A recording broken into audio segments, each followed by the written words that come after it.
Nangdi yam ngamina. Kariba. Hausit nungdang sidabu kadom dagino. Uhawla awdemi. Matawdi imani mandana. Huran baga hayram daw maliko. Nangsu adudi hin mandro. Pokpodagi huran bhaibado. Ay karino khangtsai. Adubune. Nangbu huduna pubadi ay ngamgadra khali. Ngamsilakanu ko yam kije. Nangna huduna pubidrasu ay isana khangna laksani khangaba. Adudi jalasidana. Irai laina haidokanu. Haidokpadi laibani thabaktuni ko lurisi. Hauji aina sat yathora adi kokchau bikani do. Kari nungi haijarurabano harakani. Atuni aina pamise. Hoi yare dayo. Ayidi redini. Paginati. Asimuni lata. Nang suhena khangiduni. Imaga aigdani lerise. Aigondadine nang siam darkarne. Nataw yenge tawnida. Matam yam wali. Khar lai kisi kaidawke. Matam ngaringida mina hankhadi. Kaino hairidubo. Is aibu hei leidawna pami haiduna pat hek thatpa yaba posaklane. Nupigi yumnak leite hainai. Ikut chandriba nangse. Aini haiba ngamdi. Aduni pukchen pikpa haido. Adugumba wahido aingondagidi noma phau taramoy. Aidi nangbu thajadabasu tawde. Adudi aingondadi thajuridabagi maramsu leitena. Aingondadi leibrane. Nangna laise aibu sawannaba lairo. Singkhaina nangbu koitan tanariba natro. Adubu aina yakhibrane. Palakanu ko maming phawba taningde. Ikai khangdaba magi mawongdo ai tukatse. Ay mabu nupa amani haidana rigat tawde. Khanaba taredana. Kanana kanagidamak kadai phawbu lepa ngamna bhaibado. Jiban. Kidoroge. Nang aibu thajaw. Jingjaw amana ithakta nalabasu. Ay nangbudi khak thadoklo. Nangidabu wahira wasaklo. Ay gyanam tadre. Taro. Nangdi hek unaba khudingi marai chakrina aibu kok ngawhanba. Singaktani. Aingonda laknaba sawan bagi hainabi amadi nangonda dum leire. Migi awaba udabagi hainabi amadi nangi sudum leida. As parese. Warongna ragum seba. Ado hankragera. Nangi wahide onadro. Chalone heta hayu kaidoroge. Tu tawre e amu. Nungdangni phajatiba. Aidi nangi agnoibada ayuk nungthil numidang haiba ma leite. Yengo tabal se phajadro. Phaje. Tabalda mu tare edana. Wow. Tabal sida kadumdagino tabal lenamsu nungsina humlaisina. Pukri mapanda tabal lei salibani. Lata. Ngasidi puningse inautanawi. Aidi tabal sida hanbu haningdreda. Imado matomda lehori natro. Hoine. Nusa thirangani machana chathokibase mama oibisingdadi yam wajabani. Mama oibisingna waba. Yam advance waisilaiga. Aisu nupini kaino. Hoine, aisu nupani. Kaino. Lata. Kaidorage. Adu una yengidubu kadaidano. Nangdi aikoini unabase. Irai lai thopagum mamli yaw yahundabagum ma tawi. Ngasidi nangai unadrabasu ningsingnabagi khudam ma pige khale. Kari khudam. Yengulata. Laisin nung pai thangdaba thiada. Tasingna thoiba thajase. Munna yengo. Ure. Ngasai makhaisu yenglibani ai.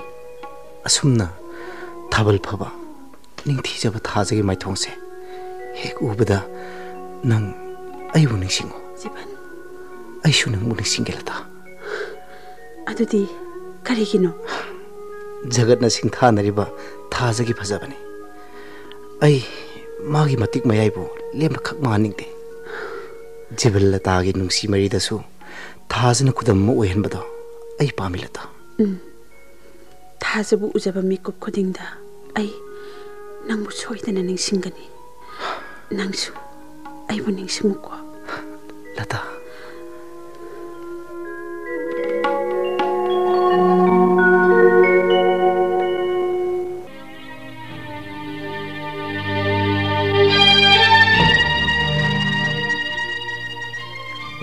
라타 아무튼 아이고 에코이 ngasi nang mungai ramin fana koi koi ngai reisi ngasi na karigi ano wa famdi na treda amuk tang khantha biu sin lata ai nang bu tasena nu shirur nang bu kok tok pase ai sumam ngamdre o adugira nang na budi ai bu kai khangda ba mi mo uram gani ko amadu nang bu pamjaru ba nungsiru bagi mayainan lata mage akanda nang ai bu su songning amani तसेंबदी मरुप चिंखैसे ngokchatdarबनी नंगना अमुक्तंग खंथा बिद्रगदी I चटकेसे युमदा थबक लेहो ngai kolata pakhumam de piramko करी पाखुमनो आइदि पिख्रेना आइंगोंदा अनोबा पाखुम अमामुक लेत्रे adu hana thamoi kan basi tongnuda nangbu khanjaruba ningjaruba nafamda sagatcharuba asa pumbase ai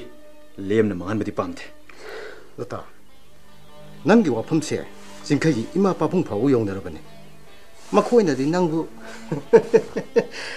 अथोकना पामजखरब लता नंगी याबो फंगलबा आई अहलमन थारासु थारके अस छाइद लोइसलसी मखा समथबसे आई पामद्रे ओ नंग हाइनद्रेसे आई यामुना खंगिन अदुबो लता नंगबु का हेना खंजरुबा आई नंगी वाखनदि थादोप सुंगम एंगमोइदोरे 아이와 범세 능 수가야 로이드라 세 아무것도 하라 몰랐다 카라수 이까이바 캉비유바 미나 이까이바 캉다바세 아이 야 마이나데 마뚱다디 아이곤다 디스탑다 부yakkan करी थोए अइने सी थोकने हाइद्रो ngasiगी इकाइबसिदिबा सिखिबनबु हेना फै राजा मा आइगोंदे खक्ना थोलोइने आई माबु सोइदर लौगने हैसिने फागे हाइरो ए मतमगा चुनदबो वानि मदो पुंची मांगदन तोक अस मांगिसनो लन तुम चमबति तुमनो मांगिसनो थवाइ फाबो आई मांगिसनो आई मागी दमक्तदि करिसो खावइ बाय कानर सिंखै लेबाक चावै अतोपा मियंसी सियंगोइने मा नतबा आई अतोपा कना सियंगोइ लता नतदि बाय आई युम पालोइने याद्रि सिति कमदो अदुने माने मुंदे यानिदि सिमरमसिबु करिनोबा आई हाइरो हायो नंगोंदगी जीवननि हेनख्रे अदुने लाइर सुदनबा जीवन नैगोंदि करिनोबा हेनदिसिबो हायोने कइनोबा माने नैगोंदि हेनदिसे सिंखै नुंसीबगी अहेनबदी कथोकपने लतागी थमोय जीवनगिदम कथोक मदु ओइबे यारोने बाय लता जीवनगी नथे लतादी चिंखैगिने चिंखैगी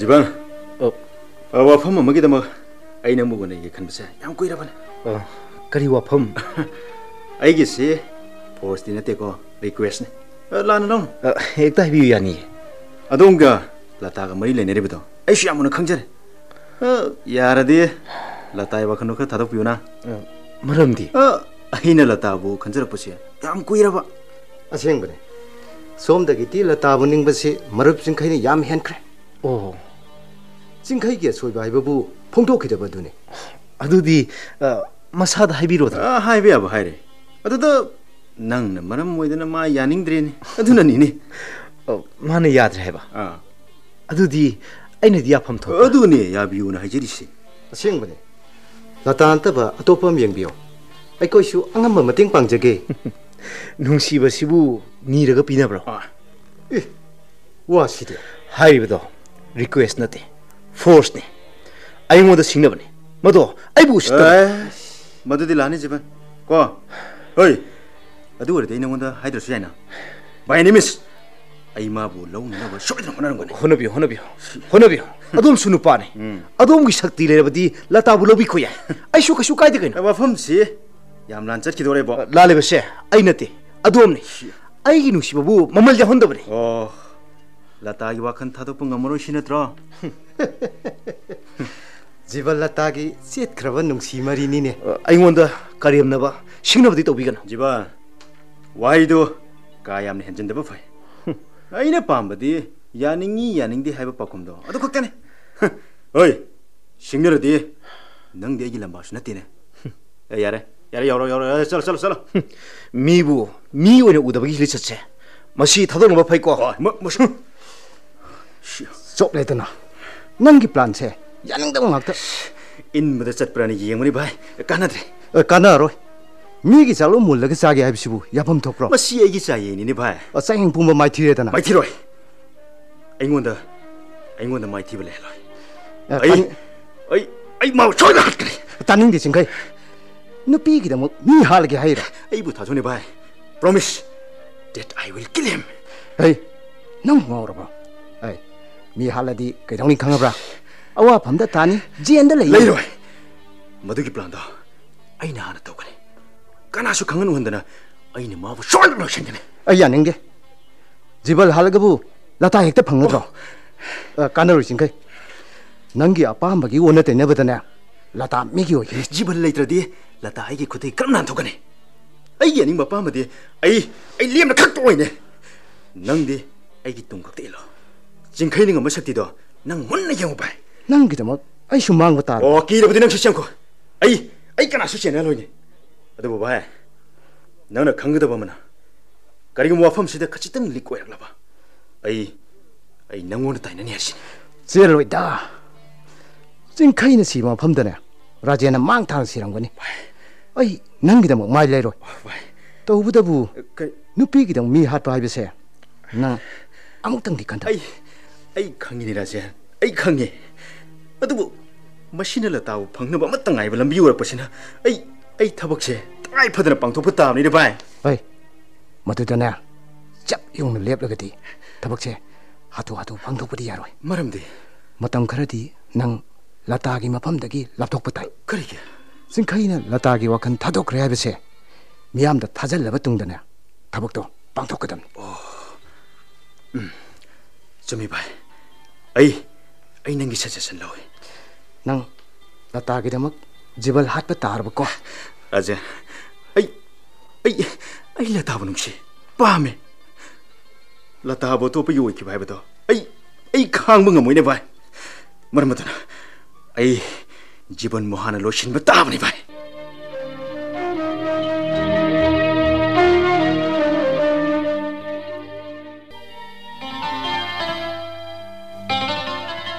마. 하우네. 아이 닥터 우나루레. 누미 후미당디 라이타키바 따레. 하. 아두 파우디 캉시마. 누미 후니 마가모. 호이마. 이마디 사닝에다 이붕어. 까이수 강하로이다 이마. 닥터나 하이리도 이마기 피밤 쟁아가니. 노이나디 아두 하이리바.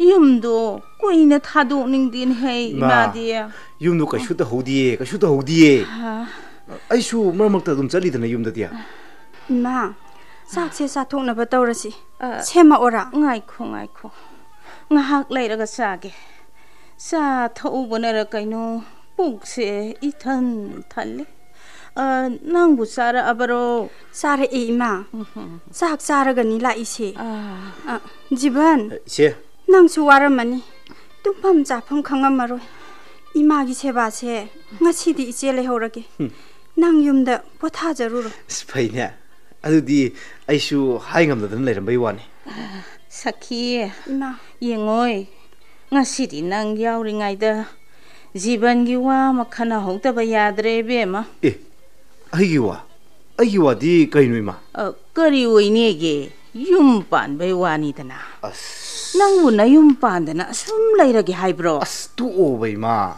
ꯃꯐꯝꯁꯦ ꯌꯨꯝ ꯅꯠꯇꯦ ꯍꯣꯁꯄꯤꯇꯥꯜꯅꯤ ꯍꯣꯁꯄꯤꯇꯥꯜ ꯑꯣꯏꯁꯅꯨ ꯀꯅꯥꯁꯨ ꯇꯥꯔꯣꯏ ꯑꯩꯈꯣꯏ ꯑꯍꯨꯝꯗꯅꯤ ꯂꯩꯔꯤꯁꯦ ꯅꯪ 이마부 그냥 꾸이네 락너키게 하이베노 이만 하이리세 아춤바니 집은 아스 낭부 이마와 한바세 떠오르노 hꯧ직디 이마수 파레에다나 낭기나 더울로신바도 이세수 밤이 야래 이제 야래 하영 юм도 꼬나 하이너시고 낭기 강나 사나자바 까나레이 하유다나 레이트라가네 마사 비게 하이바 마마 얌나 레이 이마 하이루게 레이바니 이마 마밍 라타 거우바니 라타 하이바 까다이다기 이세디 까나나 하이바 까나나 하이바 하이다바 티루노 이빠나 톰타니 아이수 이빠세 까다이다 소이키가다게 하이다나 곱나 영실라바 나지니 아두부 까나노 하유네 ꯑꯩꯈꯣꯏꯒ ꯂꯥꯞꯅꯗ꯭ꯔꯦ ꯏꯃꯥ ꯑꯦꯚꯣꯀꯦꯠ ꯁꯥꯝꯆꯥꯟꯒꯤ ꯃꯆꯥꯅꯤ ꯁꯥꯝꯆꯥꯟꯒꯤ ꯃꯆꯥ ꯍꯥꯏꯕ ꯍꯣꯏ ꯑꯩꯗꯤ ꯃꯁꯛꯄꯨ ꯈꯪꯗꯦꯅꯦ ꯑꯗꯨꯗꯤ 이마 양 khangningrane ima ba khangningi ngarang imagi anaba hangba lambaduни ha ngarang na ambado hoi imadi mabu yam nungsi manane aibu khong khut noibirame khong khut hambirame imabu thuna pharoidana so hairame aduga nangdi aingwanda lotlidi karigi ha yeng kona khangjarasano na dum haidraba jiban ma oiradi ima su yare yum hek yobogane imana hairuradabani hoi ba ima hoi imagi hakchangdo hana phanabamto hona khisi he ima phare ima kashu tawdare 이마 마하나네 야다 락다 야본테 타박세 아투바 마tamda 빵톡나바 호나라다바니 이마 야레 또지 그들어게 아두디 지반 제 낭수 잣나바 떠오로 땡키니 이마수 싹싹 통나바 떠오르시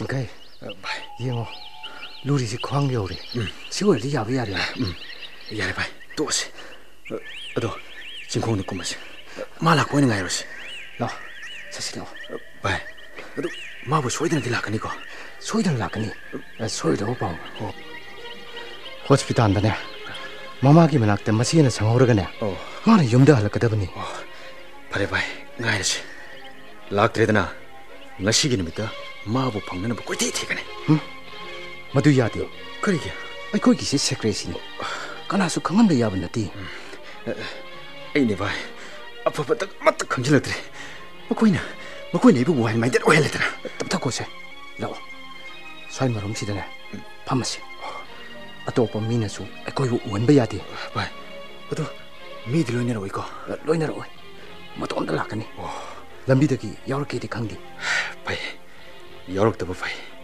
loina rak pami de punna ta sata mina bata ai ko se hai yewo do ala se adise amu wong su ki bai am tong bane lai se ma soi de no yini no mane soi tre bai nang jaro nang hana khang ai ne ai ko ra 미슐락데 다이밍션 안 통해야 되고 봐. 대기야. 고모. 야. 지발. 예. ngai khone. ai ne rajene. 오. ai khare yauge. gari pharak tar. kadondaino sida lairamsina. thaba magi lakpane. ista tu muthat kone.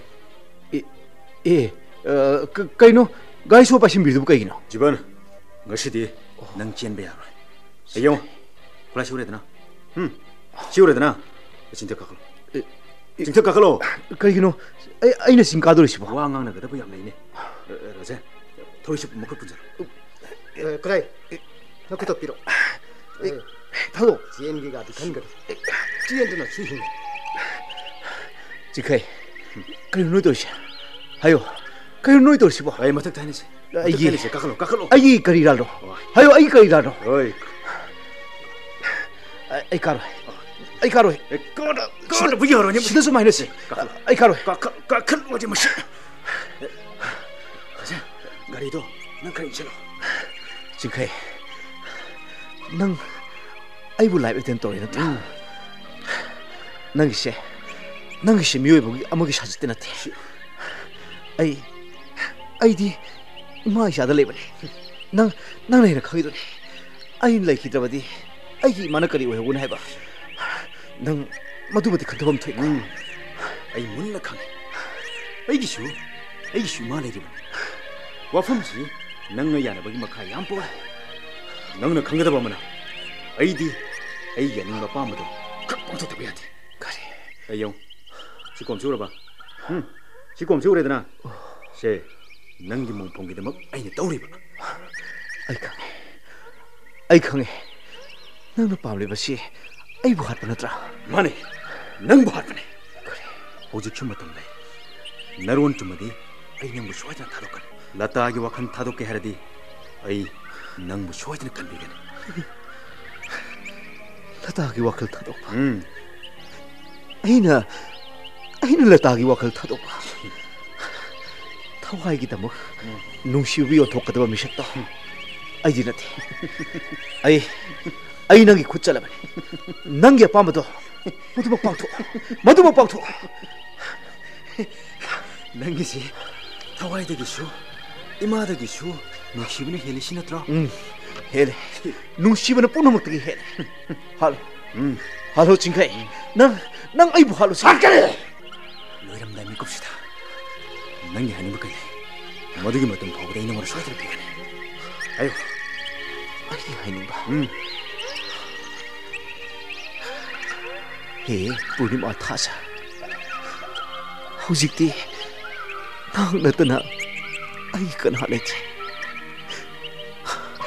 징카이나 아이부 할래 해베세 kan hana sukha 징카이네 집안 뭐 핫번 해베세 우리마 타자 낭나 카라 봉독 비라우고 nangi si 시름다기 소이로니네 아도수 론톡도 비 타지도 뻥맨나 봐 어이 거리 원래 하기도 봐 나 더욱 빵 더욱 징카이 나 더욱 빵 더욱 징카이 아이부 뭐다 망하니까 그래 나 더욱 빵 더욱 머두디 이기 와서 머두디 이기 와서 후지 티끌이 좋아 아이비 내가 능디 나쁜 짓도 망했더라 어이 라타디 능이 나띠 아이기 징케이 오겠다 봐 아시롬 사제 꼼시대 인도지 제발 야네 내 바꿔 진지 마탁대 나비싱나 오자 고진 미럽네 가라두지 마밤지레 꾸이나 반다바 좀 넣어 시어리야 아직 안 해. mana tu bukan itu ni pengono tu berloka muda itu kerja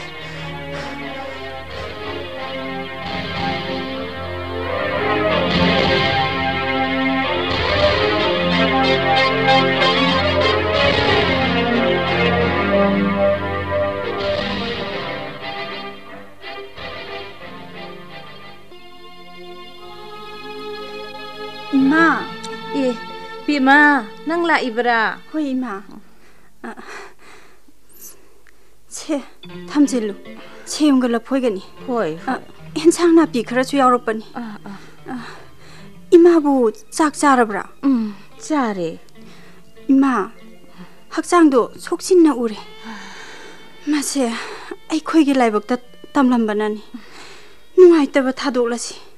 아이코이 깎톡라시. 마부 좀 닝칭두나 레라바디. 아이코이기 보타품 레라로이 이마. Noi di kau to. Ai di madunga moy. Ai gidi isane. Nungsi kraba isa. kainu imana haibiridubo. Aigisu ipani. Ipado nungsi. Adubu kaidawron. Sahi ani parakadawre. ꯂꯪꯂꯥ ꯂꯪꯖꯤꯟ ꯑꯃꯠꯇ ꯈꯪꯂꯛꯇ꯭ꯔꯤꯁꯦ ꯏꯆꯥꯗꯣ ꯁꯤꯐꯥꯏꯅ ꯐꯥꯕꯤꯈ꯭ꯔꯕꯔꯥ ꯅꯠꯇ꯭ꯔꯒ ꯁꯈꯪꯗꯕ ꯀꯅꯥꯒꯤ ꯃꯈꯨꯠꯇ ꯇꯥꯛꯈ꯭ꯔꯤꯕꯅꯣ ꯏꯃꯥ ꯃꯐꯝ ꯀꯗꯥꯏꯗ ꯂꯩꯔꯝꯒꯗꯒꯦ ꯏꯆꯥꯗꯨꯕꯨ ꯏꯆꯥꯒꯤ ꯃꯐꯝ ꯑꯃ ꯈꯪꯗꯅ 이마부 까람 레로 하이버기니 비마 수미 이마나 아이리버도 와펌도 마마 마빠 오이버디 마사기다 막단 아두부 나야 누빠가 따나베 야바 따나라바 뚱다 이마가 와펌세 칸나게 라건 마수 라가다보다 마코이 오피스기 아친바 아마 레이레 하이두나 자토크리 Kari wapam no hayo hayo. Naya nupana chen chungduna thigat payaba thigat labani ima. Mari makong amatta phangba ngamdre. Kari haiba. Ipado hinglong kini haiba. Kajano na koina hairi sibo.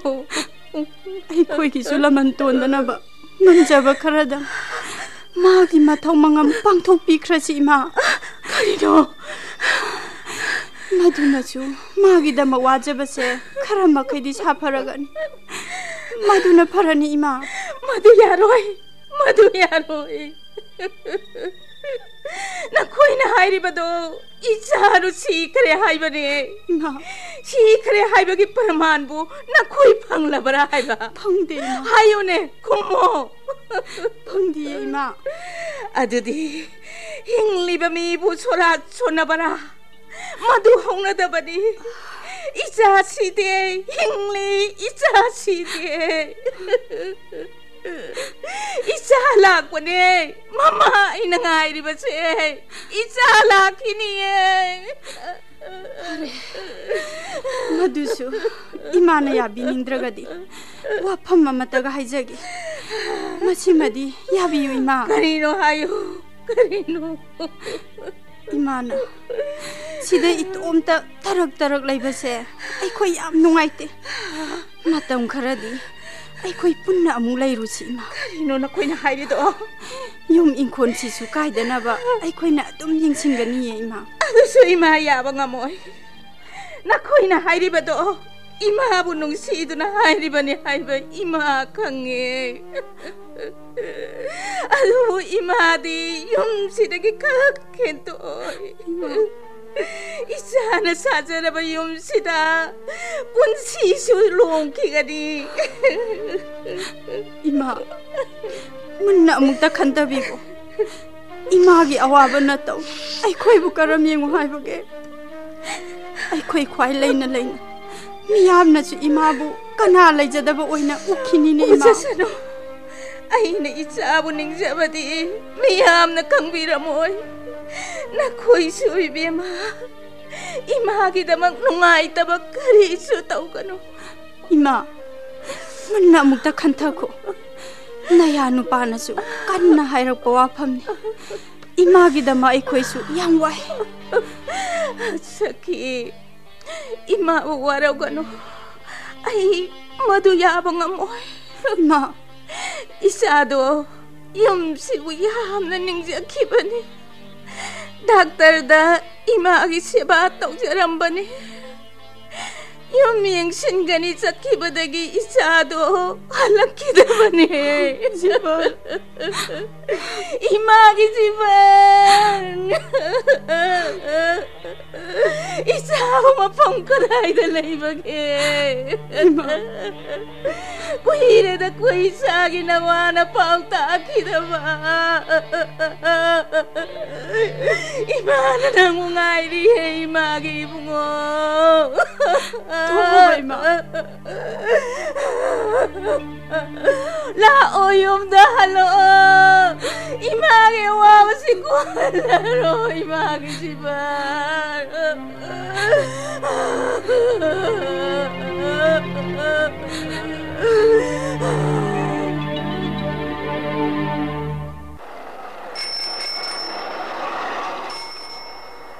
Raja kay tawagin na ay bumapam si Kaul siya Karigi oramdong malu adu kang di ba ay laamdar siya na iti karigi no ba Kauri se nangi marungi ne ay ay nati ay di ꯅꯪꯒꯤ ꯄꯨꯟꯁꯤꯒꯤ ꯂꯥꯟꯐꯝ ꯀꯌꯥꯗ ꯃꯥꯡꯍꯟ ꯊꯥꯔꯛꯄ ꯅꯨꯄꯥꯅꯤ. ꯃꯥꯅꯤ ꯚꯥꯏ. ꯉꯁꯤꯁꯨ ꯅꯪꯒꯤꯗꯃꯛ ꯂꯦꯞꯄꯤ. ꯔꯥꯖꯥ, ꯅꯪꯒꯤ ꯋꯥꯐꯝꯁꯤꯕꯨ ꯀꯩꯗꯧꯔꯒꯦꯕ? ꯍꯥꯏꯌꯨꯅꯦ. ꯄꯥꯈꯠꯈꯤꯅꯨꯗ. ꯅꯪꯒꯤ ꯊꯃꯣꯏꯒꯤ ꯋꯥꯅꯤ. ꯍꯥ? ꯑꯩꯒꯤ ꯊꯃꯣꯏꯒꯤ ꯋꯥ? ꯃꯥꯅꯤ. ꯅꯪꯕꯨ ꯂꯇꯥꯒꯤ ꯋꯥꯈꯜ ꯊꯥꯗꯣꯛꯑꯣ. ꯑꯁ ꯚꯥꯏ, ꯀꯥꯏꯗ ꯊꯥꯗꯣꯛꯀꯗꯣꯏꯅꯣ? ꯑꯩꯈꯣꯏꯅꯤꯕꯨ ꯀꯔꯤ ꯍꯥꯏꯅꯈꯤꯒꯦ? ꯂꯇꯥꯒꯤꯗꯃꯛꯇ ꯑꯩꯈꯣꯏ ꯀꯔꯤ ꯆꯠꯊꯈꯤ ꯅꯪ ꯈꯪꯉꯤꯕ ꯅꯠꯇ꯭ꯔꯕ? ꯚꯥꯏ, ꯃꯇꯝ ꯉꯥꯏꯕꯗ ꯋꯥꯔꯕꯅꯤ. ꯆꯍꯤ 2 ꯍꯥꯏꯗꯥꯏ? ꯆꯍꯤ 2 ꯐꯥꯔꯕꯒꯨꯝꯕꯅꯤ. ꯆꯍꯤ ꯑꯃꯒ ꯊꯥ 8-9ꯗꯤ ꯍꯥꯏꯔꯝꯃꯅꯤ. ꯑꯩꯗꯤꯅꯦ ꯃꯇꯝ ꯁꯥꯔꯦꯅ ꯈꯜꯂꯤ. ꯐꯔꯦ ꯚꯥꯏ, ꯑꯗꯨ ꯀꯩꯗꯧꯉꯩ ꯎꯅꯁꯤꯒꯦ? ꯉꯁꯤ ꯍꯦꯛꯇ ꯎꯅꯒꯗꯕꯅꯤ. ꯍꯥꯏꯔꯤꯁꯤꯕꯨ ꯉꯁꯤ ꯀꯗꯥꯏꯗ ꯀꯔꯝꯅ? ꯁꯦ, ꯀꯗꯥꯏꯗꯅꯣ ꯑꯃ ꯔꯤꯛꯁꯣ ꯇꯣꯡꯉ ꯆꯠꯈꯤ. ꯑꯩ ꯍꯜꯂꯛꯄ ꯉꯥꯏꯁꯤ. ꯑꯗꯨꯅꯅꯦ ꯅꯪꯕꯨ ꯀꯧꯔꯤꯁꯤ. ꯑꯗꯨ ꯀꯌꯥꯝ ꯀꯨꯏꯔꯒꯦꯕ ꯆꯠꯈꯤꯕ? ꯅꯪꯒ ꯀꯧꯅꯈꯤꯕ꯭ꯔꯃꯦ? ꯃꯥꯗꯤ ꯈꯪꯄꯣꯠ ꯅꯠꯇꯦꯗ. ꯑꯩꯅ ꯎꯍꯧꯕꯅꯦ. ꯄꯨꯡꯈꯥꯏꯃꯨꯛ ꯀꯨꯝꯕꯗꯤ ꯍꯥꯏꯔꯝꯃꯅꯤ. ꯌꯥꯝ ꯍꯩꯁꯤꯡꯅ ꯎꯅꯒꯗꯕꯅꯤꯀꯣ. ꯚꯥꯏ, ꯖꯤꯕꯟꯒꯤ ꯃꯇꯥꯡꯗꯅꯦ ꯑꯩꯈꯣꯏꯁꯨ ꯅꯨꯡꯉꯥꯏꯇꯕ ꯁꯥꯖꯤꯟꯅꯒꯗꯕꯅꯤ. ꯚꯥꯏ, ꯑꯩ ꯂꯣꯏ ꯈꯪꯈꯤꯗꯧꯒꯦ. ꯑꯗꯨ ꯉꯁꯤꯅ ꯀꯔꯤ ꯑꯃꯨꯛ ꯍꯥꯏꯔꯛꯀꯗꯣꯏꯅꯣ? ꯃꯥꯒꯤ ꯄꯨꯛꯅꯤꯡꯗꯅ ꯀꯔꯤꯕꯨ ꯂꯩꯔꯝꯗꯣꯏꯕ? ꯈꯪꯗꯣꯛꯄ ꯇꯥꯔꯦꯗꯅ. ꯃꯌꯨꯝ ꯄꯥꯜꯂꯔꯣꯏ ꯍꯥꯏꯕ ꯐꯤꯔꯦꯞ ꯂꯧꯈ꯭ꯔꯗꯤ ꯈꯪꯗ꯭ꯔꯦ. ꯅꯠꯇ꯭ꯔꯗꯤ ꯌꯥꯐꯝ ꯊꯣꯛꯏ ꯍꯥꯏꯅ ꯈꯜꯂꯤ. ꯃꯗꯨꯃꯛꯇꯤ ꯊꯥꯖꯗꯦ ꯚꯥꯏ. ꯃꯥꯁꯨ ꯅꯨꯄꯤꯅꯤ. ꯃꯤꯑꯣꯏꯕꯒꯤ ꯄꯨꯛꯅꯤꯡꯁꯦ ꯑꯍꯣꯡꯕ ꯌꯥꯝ ꯂꯥꯏꯕꯅꯤ. ꯑꯩꯈꯣꯏꯅ ꯄꯥꯡꯊꯣꯛꯈꯤꯕ ꯊꯕꯛꯇꯨꯁꯨꯅꯦ ꯃꯥꯒꯤ ꯄꯨꯛꯅꯤꯡꯒꯤ ꯑꯍꯣꯡꯕꯗꯣ ꯂꯥꯛꯅꯕꯅꯤ. ꯍꯦ, ꯇꯨ, ꯍꯜꯂꯛꯑꯦ. ꯇꯨ, ꯑꯥꯗꯩꯁꯦ. ꯒꯥꯔꯤ ꯄ꯭ꯂꯥꯛꯇꯣ ꯂꯧꯊꯣꯛ. ꯒꯥꯔꯤ ꯌꯥꯗꯕ ꯁꯥꯁꯤꯟꯅꯁꯦ. ꯚꯥꯏ, ꯃꯥꯕꯨ ꯉꯥꯏꯕ ꯇꯥꯜꯂꯣꯏꯁꯤꯀꯣ. ꯚꯥꯏ, ꯍꯦꯟꯗꯣꯛꯈꯤꯅꯤ ꯈꯥꯝꯃꯨꯀꯣ. ꯍꯦꯟꯗꯣꯛꯍꯜꯂꯣꯏꯁꯦ. ꯔꯤꯛꯁꯣꯅꯤ ꯂꯥꯛꯏꯁꯦ. ꯒꯥꯔꯤ ꯁꯦꯝꯖꯤꯟꯅꯧ. ꯃꯥꯅ ꯂꯦꯞꯈꯤꯕꯒꯅꯦ ꯅꯪ ꯍꯧꯒꯠꯂꯛꯀꯗꯕꯅꯤꯀꯣ. ꯚꯥꯏ, ꯌꯧꯁꯤꯜꯂꯦ. ꯇꯨ. ꯌꯦꯡꯀꯅꯣ. ꯂꯇꯥ, ꯀꯗꯥꯏ ꯆꯠꯂꯨꯔꯤꯅꯣ? ꯉꯥꯏꯈꯣꯅꯦ. ꯔꯤꯛꯁꯣ ꯑꯃꯨꯛꯇ ꯂꯦꯞꯀꯣ. 이내기다 ꯆꯠꯂꯨꯕꯅꯦ. ꯑꯩꯈꯣꯏꯁꯨ ꯒꯥꯔꯤ ꯌꯥꯗꯔ ꯂꯩꯔꯝꯕꯅꯦ. ꯂꯇꯥ, ꯑꯩꯁꯨ ꯅꯪꯒ ꯎꯅꯅꯤꯡꯗꯨꯅ ꯂꯩꯔꯝꯕꯅꯦ. ꯉꯁꯤꯗꯤ ꯇꯥꯟ ꯌꯥꯝ ꯆꯥꯔꯦ. ꯖꯤꯕꯟꯅ ꯂꯩꯈꯤꯗꯕꯗꯣ ꯑꯩꯁꯨ ꯌꯥꯝ ꯅꯨꯡꯉꯥꯏꯇꯦ. ꯀꯔꯤ ꯍꯥꯏꯕ? ꯃꯥꯕꯨ ꯂꯩꯇ꯭ꯔꯦ ꯍꯥꯏꯕ?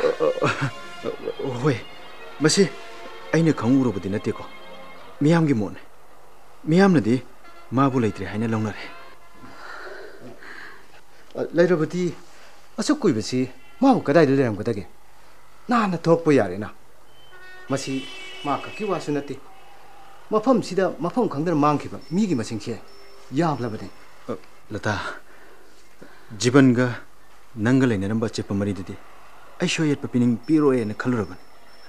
ꯑꯗꯨ ꯍꯧꯖꯤꯛꯇꯤ ꯖꯤꯕꯟꯁꯨ ꯊꯨꯞꯈ꯭ꯔꯕꯅꯤꯅ ꯊꯣꯏꯅ ꯀꯥꯏꯕ ꯂꯩꯇ꯭ꯔꯦꯅ ꯂꯧꯋꯦ. ꯂꯇꯥ, ꯑꯩꯅ ꯅꯪꯕꯨ ꯅꯤꯡꯖꯔꯤꯕꯁꯤꯒꯤ ꯃꯔꯝꯗ ꯑꯃꯨꯛꯇꯪꯗꯤ ꯈꯟꯊꯕꯤꯌꯨ ꯂꯇꯥ. ꯂꯇꯥ, ꯃꯁꯤꯗ ꯑꯩ ꯏꯊꯧꯗꯤ ꯂꯩꯇꯦ. ꯑꯗꯨꯕꯨ ꯆꯤꯡꯈꯩꯅ ꯅꯪꯕꯨ ꯈꯟꯖꯕꯁꯤꯒꯤ ꯍꯥꯏꯔꯗꯤ ꯅꯪꯁꯨ ꯈꯟꯊꯕꯗꯤ ꯌꯥꯔꯕꯅꯤ. ꯃꯔꯤ ꯂꯩꯅꯔꯝꯕ ꯃꯤꯁꯛ ꯑꯃ ꯂꯩꯈꯤꯗ꯭ꯔꯦ ꯍꯥꯏꯗꯨꯅ ꯄꯨꯟꯁꯤꯁꯦ ꯃꯥꯡꯒꯗꯕ ꯅꯠꯇꯦ. ꯃꯤꯑꯣꯏꯕꯗꯤ ꯃꯇꯝꯅ ꯄꯨꯔꯛꯄ ꯑꯑꯣꯟꯕ ꯑꯍꯣꯡꯕꯗꯅꯦ ꯄꯨꯟꯁꯤꯁꯦ ꯃꯍꯥꯎ ꯂꯩꯅ ꯍꯤꯡꯒꯗꯕꯅꯤ. ꯆꯠꯁꯤ ꯔꯤꯛꯁꯣ. ꯄꯥꯎꯈꯨꯝ ꯄꯤꯔꯝꯗꯅ ꯆꯠꯂꯒꯦ ꯍꯥꯏꯔꯤꯔꯣ? ꯆꯠꯈ꯭ꯔꯁꯅꯨ ꯚꯥꯏ. ꯁꯦ, ꯈꯪꯇꯛ ꯇꯛꯁꯤꯜꯂꯨꯕ ꯌꯥꯕ ꯅꯠꯇꯦꯕ. ꯍꯥꯟꯅꯒꯗꯤ ꯃꯥꯟꯅꯗ꯭ꯔꯦꯗꯅ. ꯃꯗꯨꯗꯤ ꯆꯨꯝꯃꯤ ꯚꯥꯏ. ꯍꯥꯟꯅꯗꯤ ꯑꯁꯥꯎꯕ ꯎꯠꯄ, ꯇꯊꯤ ꯇꯊꯤ ꯆꯩꯔꯝꯕ ꯁꯤ ꯉꯥꯛꯇꯅꯤ. ꯃꯗꯨꯃꯛꯇꯤ ꯇꯧꯈꯤꯗ꯭ꯔꯦ ꯚꯥꯏ. ꯑꯗꯨꯗ ꯑꯩꯅ ꯆꯤꯡꯅꯔꯤꯗꯤ ꯀꯔꯤꯁꯨ ꯍꯥꯏꯗꯅ ꯇꯨꯃꯤꯟꯅ ꯂꯩꯔꯤꯗꯨꯅꯤꯅꯦ. ꯃꯗꯣ ꯍꯧꯅꯕꯅꯦ. ꯃꯥꯒꯤ ꯄꯨꯛꯅꯤꯡꯒꯤ ꯕꯤꯆꯥꯔ ꯇꯧꯖꯔꯤꯕꯅꯤ. ꯄꯣꯊꯥꯔꯝꯃꯣꯏ. ꯃꯣꯟ ꯈꯜꯂꯝꯈꯤꯅꯤ. ꯑꯐ ꯐꯠꯇ ꯑꯆꯨꯝ ꯑꯔꯥꯟ ꯀꯨꯞꯅ ꯅꯩꯅꯔꯝꯈꯤꯅꯤ. ꯃꯇꯥꯡꯁꯤ ꯌꯧꯔꯗꯤ ꯇꯨꯃꯤꯟꯅ ꯂꯩꯊꯣꯛꯄꯗꯤ ꯌꯥꯗ꯭ꯔꯦ ꯚꯥꯏ. ꯃꯥꯒꯤ ꯃꯤꯠꯌꯦꯡꯕꯨ ꯐꯪꯂꯕ ꯑꯩ ꯄꯣꯊꯥꯔꯣꯏ ꯚꯥꯏ. ꯃꯥꯒꯤꯗꯃꯛꯇꯗꯤ ꯑꯩ ꯆꯣꯛꯊꯕ ꯁꯨꯡꯅꯥꯏ ꯅꯥꯏꯔꯣꯏ. ꯑꯗꯨꯗ ꯆꯤꯡꯅꯔꯤꯗꯤ ꯚꯥꯏ, ꯑꯩꯈꯣꯏꯅ ꯈꯜꯂꯤꯕꯁꯤꯒꯤ ꯑꯣꯟꯅ ꯇꯩꯅꯕꯗ ꯂꯥꯛꯀꯗ꯭ꯔꯥ ꯁꯤꯅꯤꯅꯦ. ꯆꯤꯡꯅꯒꯅꯨ. ꯉꯁꯤꯗꯤꯅꯦ ꯃꯉꯣꯟꯗ ꯊꯥꯖꯕ ꯌꯥꯕ ꯈꯔ ꯐꯥꯎ. ꯌꯥꯔꯦ ꯐꯔꯦ. ꯌꯥꯗ꯭ꯔꯦ ꯑꯍꯜ ꯂꯃꯟ ꯑꯃꯨꯛ ꯊꯥꯒꯅꯤ. ꯃꯥꯕꯨ ꯌꯥꯅꯕ ꯇꯛꯅꯕ ꯃꯥꯕꯨ ꯑꯩꯒꯤ ꯑꯣꯏꯕ ꯍꯥꯏꯕꯁꯤꯗꯤ ꯑꯩꯒꯤ ꯋꯥꯁꯛꯅꯤ ꯚꯥꯏ. ꯑꯩꯁꯨ ꯅꯪꯒꯤ ꯋꯥꯁꯛꯀꯤ ꯇꯨꯡꯏꯟꯕ ꯑꯃꯗꯤ ꯑꯣꯏꯗꯅ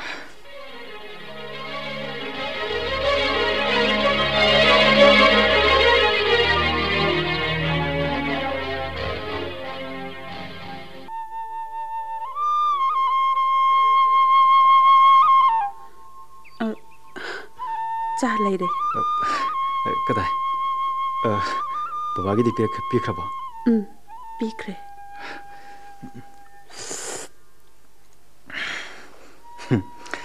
ꯅꯪ ꯂꯥꯛꯄꯗꯒꯤ ꯆꯥ ꯐꯥꯎꯗꯤ ꯐꯖꯅ ꯍꯩꯅꯗꯧꯔꯤ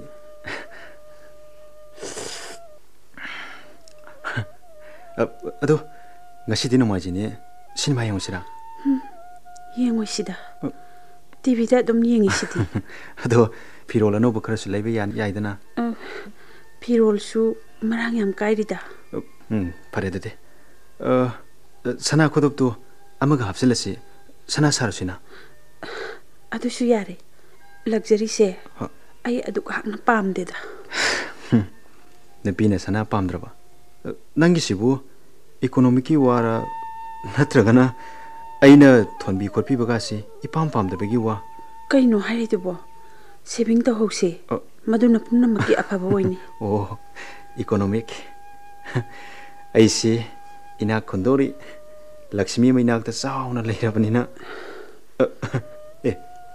ꯔꯥꯖꯥ ꯀꯥꯏꯗꯅꯣ ꯚꯥꯏ ꯏꯊꯥ ꯊꯥꯖꯗꯅ ꯂꯥꯛꯑꯣ ꯁꯤ ꯐꯝꯁꯤ ꯂꯥꯛꯑꯣ ꯁꯤ ꯐꯝꯁꯤ ꯚꯥꯏ ꯁꯤꯗ ꯂꯦꯡꯁꯤꯟꯕꯤꯌꯨ ꯆꯥ ꯁꯦꯝꯃꯛꯀꯦ ꯑꯩ ꯆꯥ ꯊꯛꯑꯣꯏ ꯆꯥꯛ ꯑꯣꯏꯅ ꯆꯥꯅꯤ ꯆꯥꯛꯁꯨ ꯆꯥꯁꯤ ꯆꯥꯁꯨ ꯊꯛꯁꯤ ꯀꯩꯅꯣ ꯑꯣ ꯑꯗꯨ ꯑꯣꯏꯔꯗꯤ ꯌꯥꯔꯦ ꯁꯦꯝꯂꯛꯑꯣ ꯆꯤꯡꯈꯩ ꯀꯩꯗꯧꯔꯦ ꯚꯥꯏ ꯅꯪꯁꯦ ꯉꯝꯗꯤ ꯉꯝꯃꯤꯀꯣ ꯀꯩꯗꯧꯔꯒꯦ ꯅꯪꯒꯤ ꯁꯣꯏ ꯑꯣꯏꯔꯣꯏꯗꯕ ꯂꯇꯥꯕꯨ ꯅꯝꯗ ꯂꯧꯔꯤꯁꯦ ꯊꯧꯅꯥ ꯐꯕ ꯑꯃꯅꯤ ꯍꯥꯏꯅꯤꯡꯉꯤ ꯑꯁ ꯚꯥꯏ ꯑꯩꯅ ꯍꯥꯏꯈꯤꯗ꯭ꯔꯕ ꯍꯧꯖꯤꯛꯇꯤ ꯑꯩꯒꯤ ꯅꯤꯡꯕ ꯊꯨꯡꯉꯦꯗꯅ ꯉꯥꯏꯈꯣ ꯖꯤꯕꯟꯒꯤ ꯃꯇꯥꯡꯗꯤ ꯀꯔꯤ ꯀꯔꯤ ꯍꯥꯏꯅꯩ ꯑꯁ ꯃꯥꯕꯨ ꯅꯨꯡꯉꯥꯏꯇꯕꯒ ꯎꯠꯂꯤꯕ ꯚꯥꯏ ꯃꯗꯨ ꯍꯧꯗꯣꯛꯅꯗ꯭ꯔꯦꯗ ꯀꯩꯗꯧꯔꯨꯅꯤ ꯍꯣꯏꯗ ꯅꯤꯡꯁꯤꯡꯉꯨꯕꯗꯗꯤ ꯇꯨ ꯆꯨꯡꯉꯤꯀꯣ ꯇꯥꯔꯥꯖꯦꯟ ꯀꯩꯗꯧꯔꯒꯦ ꯀꯩꯁꯨ ꯅꯠꯇꯦꯗ ꯆꯥ ꯂꯩꯔꯦ ꯁꯤꯗ ꯅꯪ ꯂꯧꯅꯕ ꯍꯣꯠꯅꯕꯗꯅꯦ ꯋꯥꯈꯤꯕ ꯃꯌꯥꯝꯗꯣ ꯅꯤꯡꯁꯤꯡꯅꯔꯤꯕ ꯅꯪꯅ ꯁꯨꯃꯥꯏꯅ ꯆꯤꯡꯈꯩꯗ ꯂꯩꯔꯛꯀꯅꯤ ꯍꯥꯏꯕꯁꯦ ꯑꯩꯗꯤ ꯄꯨꯔꯥ ꯃꯪꯒꯨꯝꯕꯅꯤ ꯍꯧꯖꯤꯛꯇꯤ ꯃꯤꯇꯣꯞꯁꯦ ꯑꯩ ꯈꯛꯇ ꯉꯥꯏꯍꯧꯔꯦꯅꯦ ꯚꯥꯏ ꯃꯁꯤꯅ ꯉꯥꯡꯕꯁꯤꯃꯕ ꯑꯁ ꯍꯣꯏ ꯃꯤꯇꯣꯞ ꯑꯣꯏꯔꯁꯨꯅꯦ ꯅꯈꯣꯏ ꯑꯩꯕꯨꯗꯤ ꯀꯥꯎꯊꯣꯛꯇꯕ ꯐꯩ ꯚꯥꯏ ꯂꯇꯥ ꯅꯪꯅ ꯃꯐꯝꯁꯤꯗ ꯌꯧꯅꯕ ꯍꯣꯠꯅꯕꯗꯅꯦ ꯑꯩꯅ ꯂꯧꯈꯤꯕ ꯔꯣꯟꯗꯣ ꯆꯤꯡꯈꯩꯗ ꯍꯪꯉꯣ ꯍꯪꯗ꯭ꯔꯁꯨ ꯈꯪꯉꯤꯗ ꯍꯣꯏꯅꯦ ꯈꯪꯐꯝ ꯊꯣꯛꯏꯅꯦ ꯑꯗꯨꯗꯤ ꯆꯥꯛꯁꯤ ꯃꯁꯤꯡ ꯈꯪꯗꯅ ꯀꯧꯕ ꯌꯥꯏꯀꯣ ꯌꯥꯏꯌꯦ ꯆꯥꯁꯤ ꯀꯩꯗꯧꯒꯦ ꯚꯥꯏ ꯂꯥꯛꯑꯣꯁꯦ ꯉꯥ ꯂꯩꯔꯨꯁꯤ ꯂꯥꯛꯑꯣꯕ ꯅꯪꯒꯤ ꯆꯥꯛꯇꯣ ꯉꯁꯤꯗꯒꯤ ꯍꯦꯛꯇ ꯀꯧꯍꯧꯔꯒꯦꯁꯦ ꯋꯥ ꯃꯥꯡꯗ꯭ꯔꯦꯗꯅ ꯂꯇꯥ ꯃꯩ ꯊꯥꯒꯠꯂꯝꯃꯣ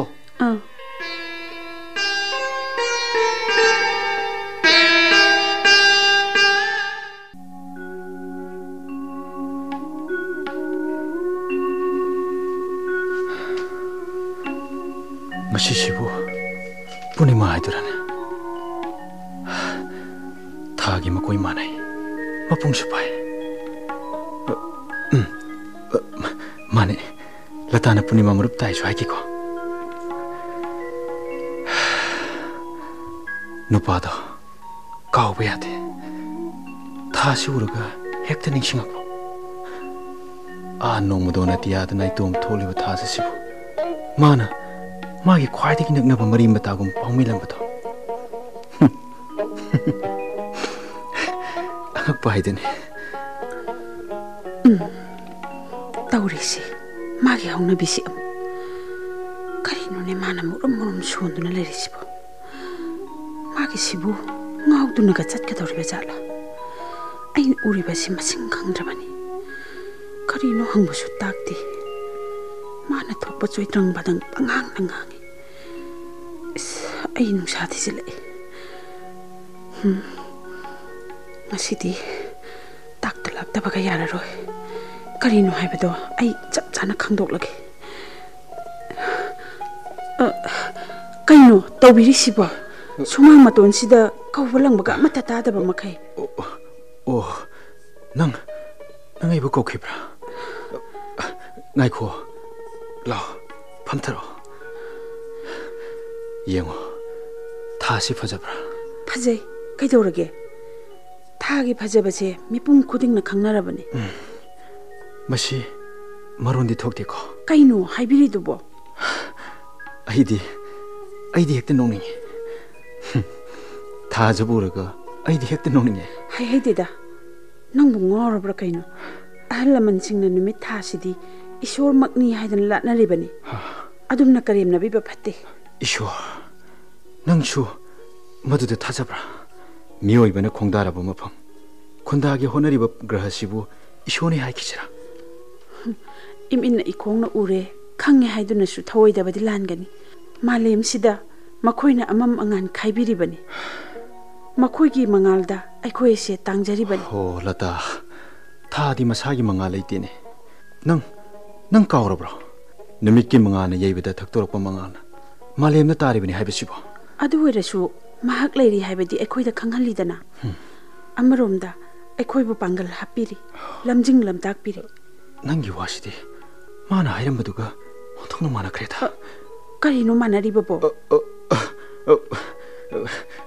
kashu na tida kanana kari hairam libano ai nangonda haidok pa yati aingonda haidok pa yadaba kaino aingonda haidok pa yadaba wasu khakuna thambiri bra harisba masidi ai ishagi oiba famne oh nangi aigi haidana tongan ba wafam thamnaradi ekhoini karamna leminagadawina lata ai nangbu lana lawba natraga mirai khanba karish leite adubo wafam simadi aigi oina adum khan thamkrage nang masigi demak warugano pare takpi ningdaba do takpi ranu ai yarage adubo wafam amadi takpi daba sukya yaro kari wafam 타자부 우라가 녹닝이바 아이코이다 타이오나나 우할리바두기 마람 카리노 하이바도 마두마땅디 하이비요 아두라 마두디 아이기 와fam시가 아마도 오이크리네 능 마두마디 아이고다 하이라노다다 카리 와fam두가 짭마나이 하이바 아두디 까나곰바 아마나 하이람바 와 마네 까나곰바 아마나 하이람바 와네 마시디 아이노온다 하이독바 야드레네 하이비자바 축야야로 까리기노 아이온다 하이독바 야다바 와니 하이도나 로투나 탐비리치보 아이시부 난기 까나노 와팜도 하이비드라바디 아이부나 팜다기 인톡비요 하이독바 야드레다 까리기노 낭나 짭랑 넘다리시보 아두 요라바 아이 하이라로 아무까나 하이라로 나이쿠 낭 얌노 와로라마네 하이리게세 더부더 불렀다 낭 와펌시 아토파 까나기 마펌데서 딱토야 하나 하나무도 와서 와삭바 와삭 아마기 마카다 와팜마도 로보디 아이 팜데 낭나 아이기 타자바 망한비라바 나트라 낭 아이 ngasi ngarang khakta leminarakpa nati isa phanglabani 낭나 아이부 람란비 아마금나 탐비리 하이베체 아이디 ai ngasi khakta khangi ai di nangbu ipuroi bani isor makni hain khanjari bani yare tose ai hairagese haibiranu ai khangba chu pa ai gani ne nangna warongno lekibada ai chu pamde wase ruba matang oikibana aina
ꯑꯩ ꯈꯥꯡꯕ ꯉꯝꯈꯤꯗ꯭ꯔꯦ ꯑꯗꯨꯒ ꯃꯥꯒꯤ ꯃꯑꯣꯡꯁꯤꯅ ꯀꯔꯤ ꯃꯁꯤꯅ ꯃꯉꯣꯟꯗ ꯆꯩꯅꯥ ꯑꯃꯃꯨꯛ ꯄꯤꯔꯕ꯭ꯔꯥ ꯃꯥꯒꯤ ꯊꯃꯣꯏꯗ ꯑꯍꯣꯡꯕ ꯂꯥꯛꯀꯗꯧꯔꯤꯕ꯭ꯔꯥ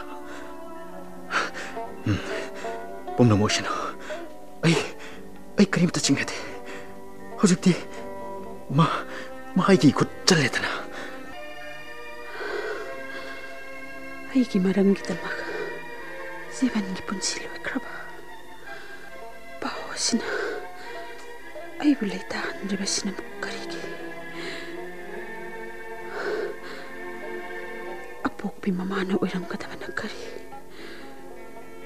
ꯂꯩꯈꯤꯗ꯭ꯔꯦ ꯍꯥꯏꯕ ꯃꯆꯥꯒꯤ ꯑꯁꯦꯡꯕ ꯃꯐꯝ ꯑꯃ ꯈꯪꯍꯜꯂꯕꯗꯤ ꯃꯩꯁꯥꯛꯇꯨ ꯈꯔ ꯃꯈꯩꯗꯤ ꯀꯣꯛꯂꯣꯏꯗ꯭ꯔꯥ ꯑꯗꯨꯕꯨ ꯄꯥꯎ ꯑꯁꯤꯅ ꯀꯔꯝꯅ ꯐꯣꯡꯗꯣꯛꯀꯅꯤ ꯐꯣꯡꯗꯣꯛꯎꯔꯒꯅ ꯁꯣꯝꯗꯅ ꯀꯔꯤ ꯑꯣꯏꯍꯧꯕ ꯀꯅꯥꯒꯤ ꯃꯤꯆꯪꯗꯅꯣ ꯑꯩꯅ ꯂꯦꯞꯀꯗꯧꯔꯤꯕꯁꯤꯕꯨ ꯑꯩ ꯀꯣꯛ ꯉꯥꯎꯔꯦ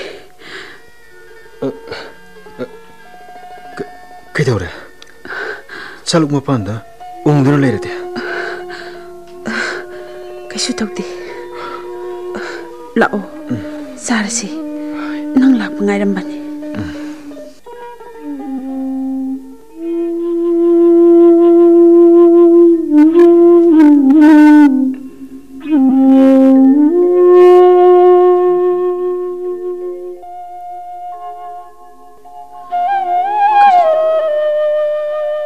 ꯉꯁꯤꯒꯤ ꯑꯍꯤꯡ ꯑꯁꯤꯕꯨ ꯇꯨꯝꯕ ꯁꯨꯛꯌꯥ ꯌꯥꯗ꯭ꯔꯤꯕꯁꯤꯕꯨ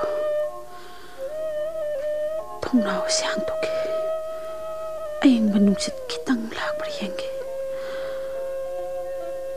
ꯏꯁ ꯊꯥꯕꯜ ꯑꯁꯤꯗꯤ ꯊꯥꯁꯤꯒꯤ ꯃꯥꯏꯊꯣꯡꯁꯨ ꯎꯔꯦ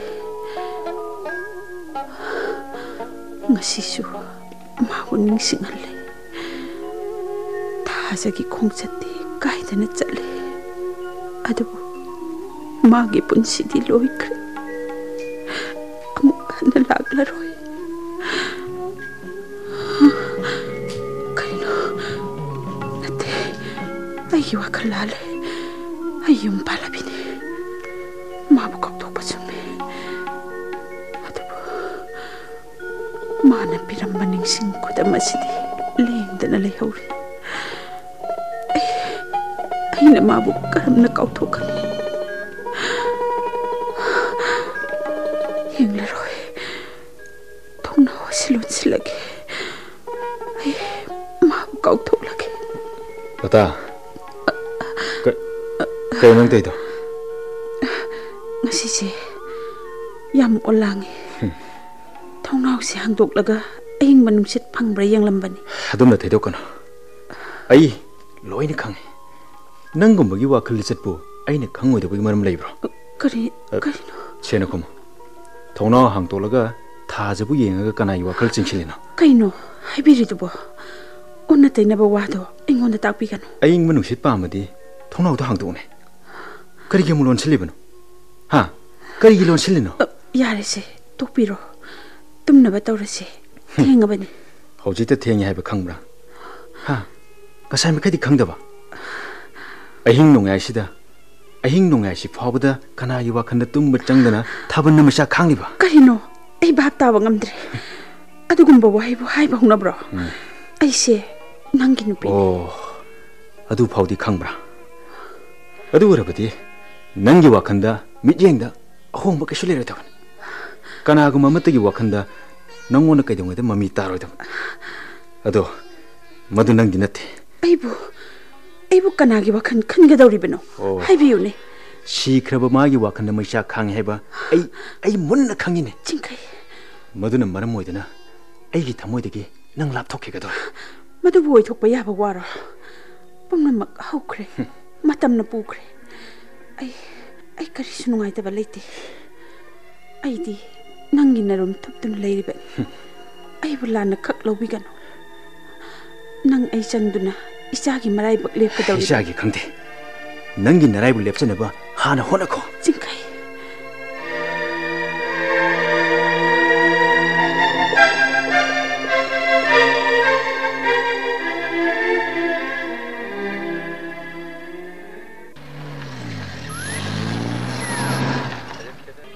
yumse raun tokselo mi bulai budene yumse mi leitro kari takpi ka dawa si singhe yun matra ahoy mani masa lebra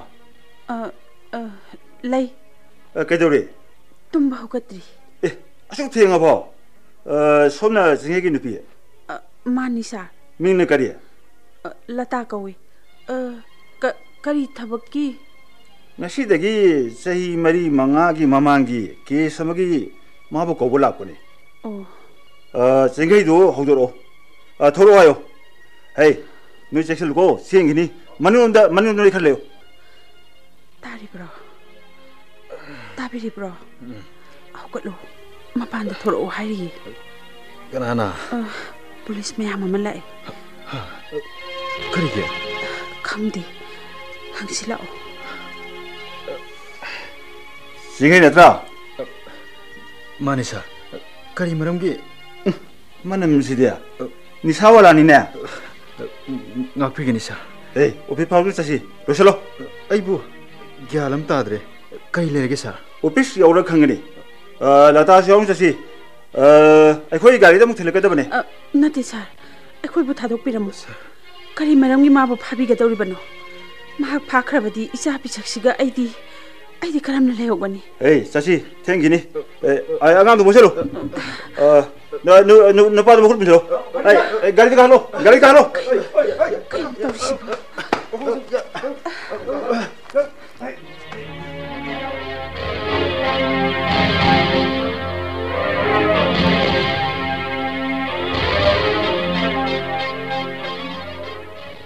Singhe babo wa kharange singna kumlebadi pu jebini jingba awabam te piroi singhe ni jibon hala habisi jumra jibon haidi kananu sa jibon haidi nang yumno nariba sakhi gi mapano pa nang na hat khiba jibon nati sa ai ma bu hat khiba leite singhe ko singhe sa nang inu pila ta ni jibon nang na hat pani haidi kamdo sa ba lata nang hai khibra hai de ai hai khiba leite sa ei phare lata da mongge ngarang si lata ga singhe ga khana se ne khiba leibra leite sa ngakho aina hangi sina ngona ti lata da ne thoidok pa leite sa laibu sui du di sidi tuition bada sok tuition bada nate singhe ni phu bu sok boni singhe ni phu bada lata devi na mihat pa haina lauki masih sumra ai gyan ta hogdre singhe ina kana hat ki nangonda wari tawki laki badi leibra leite sa ai madugi maramda karisu khangdi khanglaga sa haidong ningde na puru brina ma bu kan bu pami sinatra hey chokthoi pasa na koi kara lata bu me thibiru ro khamba nupa du introduction nu busilo nati sa ma bu chu thadok piro akhoi punna cha khrage sa ma thadok bi adre introduction makha cha thada baleiri mara lem drabdi ma bu thadok ni changu changhe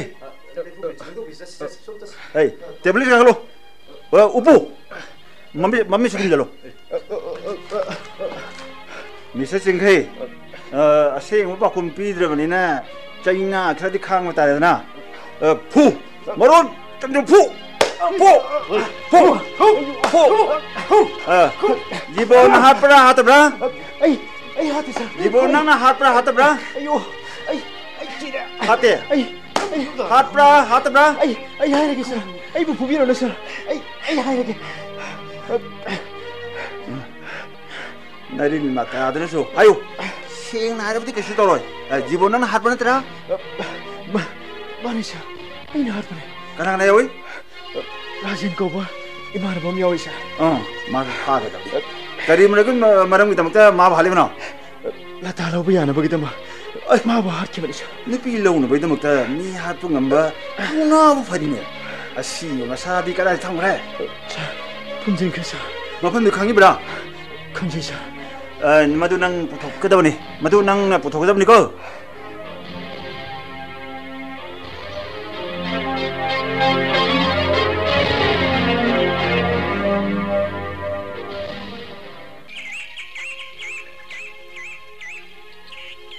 क्या बोले खर वाली सा 에이, 가클로.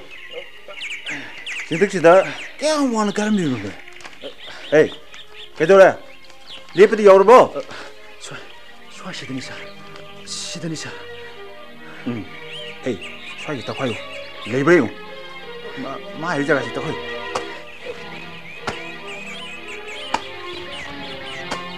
에이, 레. 에이, 야, 땀도 또 가행하노. 에이, 파자나 걸어. 파자. 서로 보랑도 마기 무이미신다 신을 그래버리. 아시 뭐 사서 펑레버리나 싱케이 바보리 니하트기 케스타 분시 슈퍼 지엔들 레베 따레드나. 사